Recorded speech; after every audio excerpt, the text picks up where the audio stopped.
Thank you for watching this short introductory video on forming ions. There are two examples from your notes covered in this video. The formation of the cation will be demonstrated using the element boron, and nitrogen will be used to show the formation of the anion. When forming ions, we begin with your basic Bohr model. Our first example is using boron and forming a cation. So looking at your periodic table, we notice that boron has an atomic number of 5. That tells us that there are 5 protons in the nucleus of the boron atom.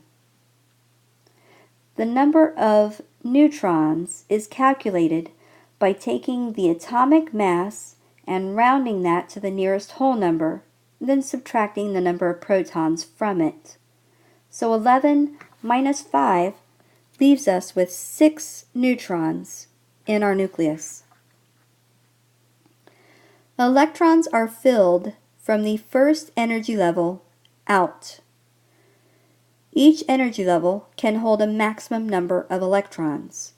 The first energy level can hold up to 2, and the second and third energy level can hold up to 8 electrons. We need to remember that we begin with an electrically neutral atom. Since boron has 5 protons, that means that boron also has 5 electrons. We will place the first 2 on the first energy level, and then we will place the other 3 on the second energy level that can hold up to 8. We can do a double check that we did our Bohr model correct by counting the number of valence electrons, which is the electrons in the outermost energy level, and there are 3 of them. And we can compare that to the group number that boron belongs to, which happens to be 3A. So we're good to go. Alright, so we formed our basic Bohr model.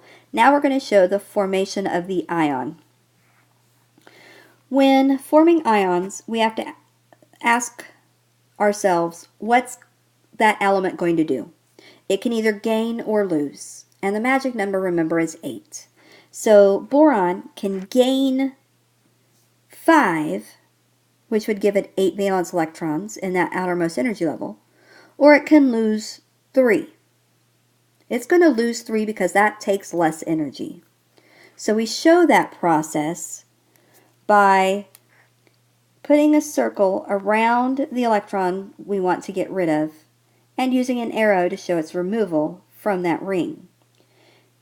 Now, since it's going to lose all 3, we would circle all 3 electrons and use an arrow to show their removal. That is the process of forming the cation.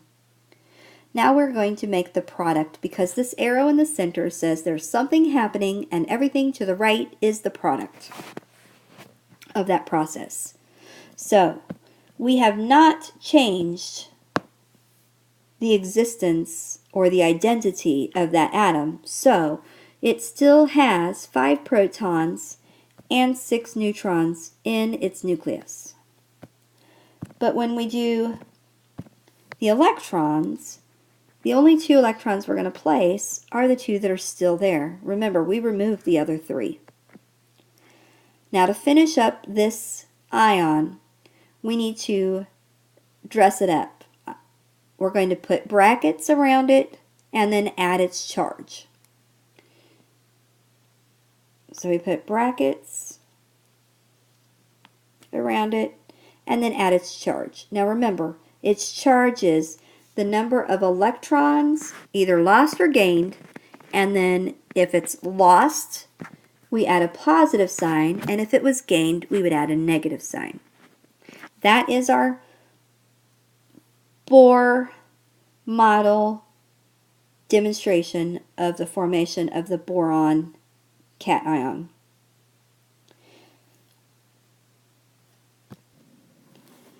In the second example, we're going to show the formation of the anion. We're going to use nitrogen to form nitride.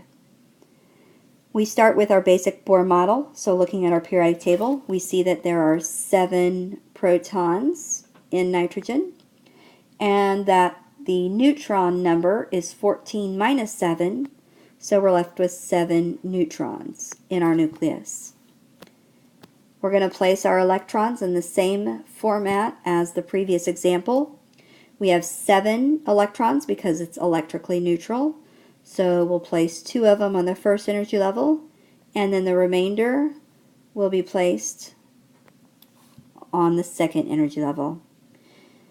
We can verify that we have done our Bohr model correctly by counting the number of valence electrons, the electrons in the outermost energy level. There are 1, 2, 3, 4, 5, and then comparing that to the group number that nitrogen belongs to, which happens to be 5A. So since they match, we are good to go.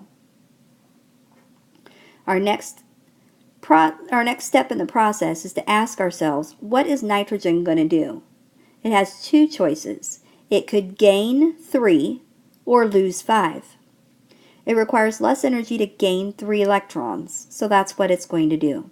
And it has to get them from somewhere, and right now, in the formation of ions, all we care about is that it's getting them. We don't care about where yet. That's for our next section of notes. So, out here in the environment, we're going to show that there are 3 electrons floating out there. And we're going to circle those electrons, and using an arrow, we're going to bring them into the energy level that we're going to place them on. So our arrow should point to the energy level that we're placing those electrons on. That's the process. Now we're ready to do the product. So again, the identity of the element has not changed. So there are still 7 protons and 7 neutrons in our nucleus.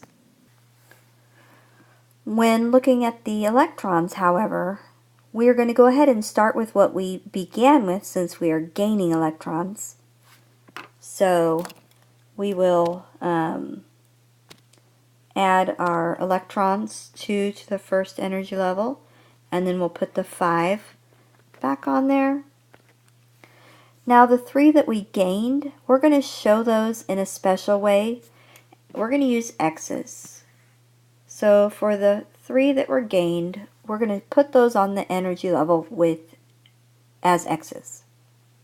Alright, so we have 8 valence electrons in the outermost energy level. It is now stable, and all we have to do is put brackets around our Bohr model, showing that it is an ion, and put the charge on there. Remember, the charge is the number of electrons transferred, and then the positive or negative associated with that transfer. Since this is an anion, it is negative charge, and we transferred 3 negative.